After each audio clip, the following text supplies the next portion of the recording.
Yes, a lot of times Hank was so lonesome he could cry.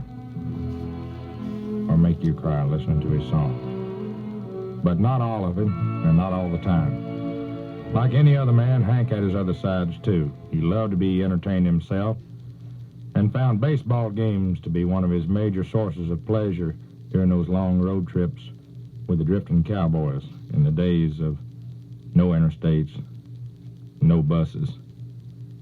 Fiddler Jerry Rivers says that Hank wasn't a fan of any particular team. He had a habit that he must have passed on to me of just running up and down the dial on the radio with volume 10 to see whatever game he could get.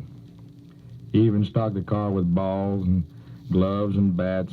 He and the band could toss the ball around in their spare moments.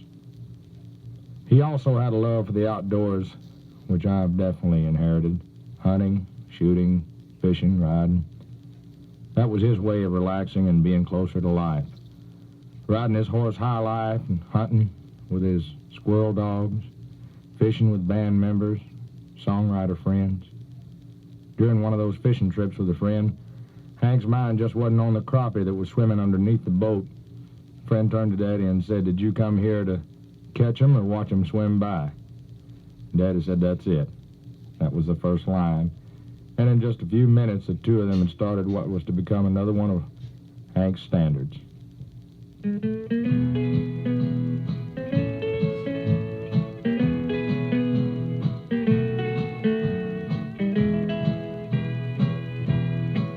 I went down to the river to watch the fish swim by. But I got to the river so lonesome I wanted to die, oh Lord. And then I jumped in the river, but the doggone river was dry. She's long gone, and now I'm lonesome blue. I had me a woman who couldn't be true. She made me for my money and she made me blue. A man needs a woman that he can lean on, but my leaning post is done left and gone. She's long gone, and now I'm lonesome blue.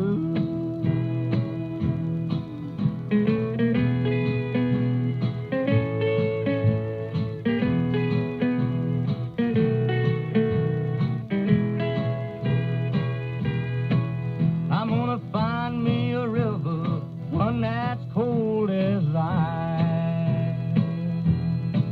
And when I find me that river, Lord, I'm gonna pay the price. Oh Lord, I'm going down in it 3 times, but Lord, I'm only coming up twice. She's long gone, and now I'm lonesome blue. She told me on Sunday she was checking me out. Along about Monday she was nowhere about. And here it is Tuesday, ain't had no news. I got them gone, but not forgotten blue. She's long gone, and now I'm lonesome blue. It was the very love for riding and hunting, fishing, getting outdoors that was to have a serious effect on the remainder of Daddy's life. First, there was the fall from the rodeo horse, leaving him with a back injury that was to plague him for the rest of his life. Then an accident while hunting with Jerry Rivers aggravated the injury, and it became necessary for Daddy to undergo serious spinal surgery. Those accidents and several others brought Hank a daily diet of pain, which was relieved only with the pain pills prescribed for him by his doctor. Those same pills were to figure heavily in his untimely death on the cold winter road near Oak Hill, West Virginia.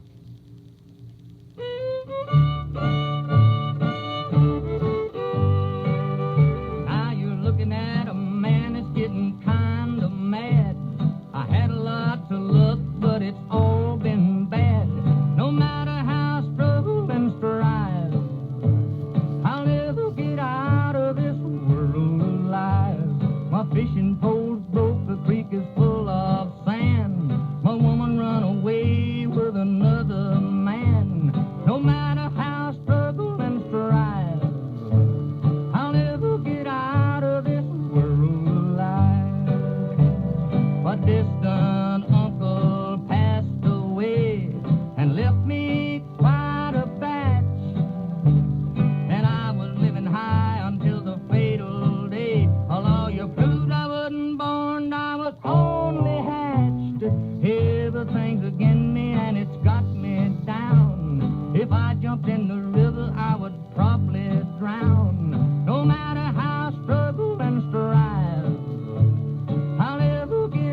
she could never answer yes or no.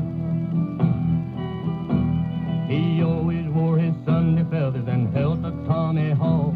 The maiden wore her beads and braids and hoped someday he'd talk. Elijah, too stubborn to ever show a sign, because his heart was made of knotty pine. Oh, Elijah, he never got a kiss. Oh, Elijah, he don't know what he missed. Is it any wonder that his face is red? Elijah, that poor old wooden head.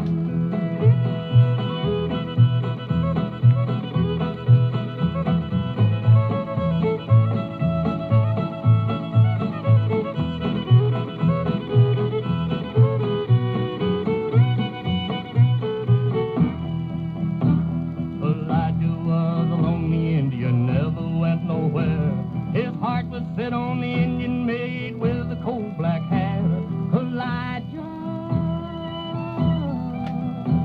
just stood there and never let it show, so she could never answer yes or no.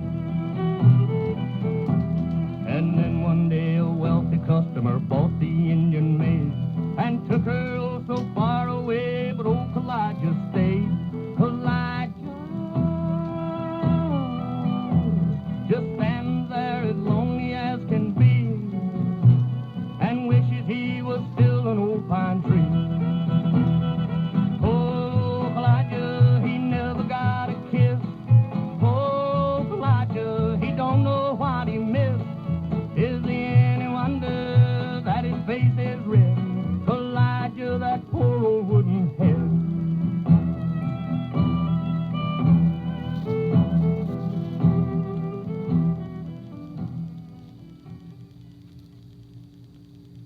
Some people have compared Daddy's career to a meteor, and I guess it was. He appeared on the scene and lit up the sky just as bright as any shooting star ever has. And just like a meteor, he blazed briefly and suddenly he vanished. His whole period of stardom lasted only 3.5 years, from the first time he sang Love Sick Blues on that Grand Ole Opry stage till the time of his untimely death on New Year's Day of 1953. There's a crater out west that was supposed to have been made by a giant meteor way back in history. I think that Daddy made the same kind of impact on the music business as that meteor did on the earth. He left an imprint that'll never be gone. If there was an official starting point to his career, I think it would be the day that he and Mama walked into the WSM radio building where publisher Fred Rose and his son Wesley were playing their usual lunch hour game of ping pong. Mama just walked up to the two men and told them Daddy'd like to sing some of his songs for them. That's not the way people usually go about getting their songs heard these days, but the Roses listened and liked what they heard. They not only signed Daddy to an exclusive songwriter's contract, but they soon got him a recording, first with Sterling Records and later with MGM Records, which was just a young company at that time. And his first record for MGM showed another side of Daddy's character, a rare side of Hank Williams that not too many people know about, the humorous side.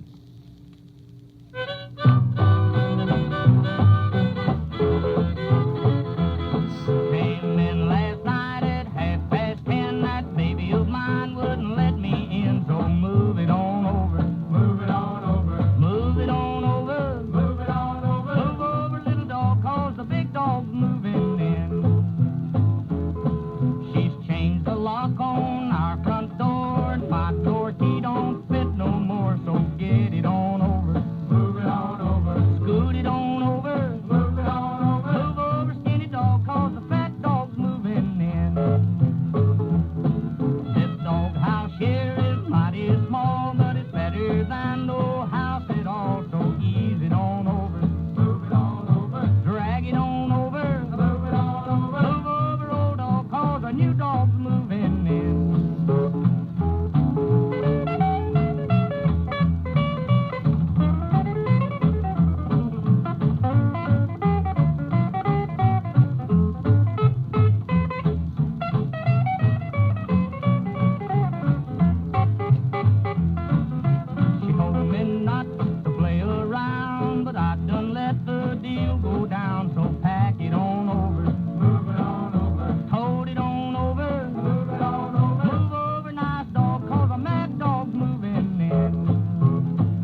twice, but I don't take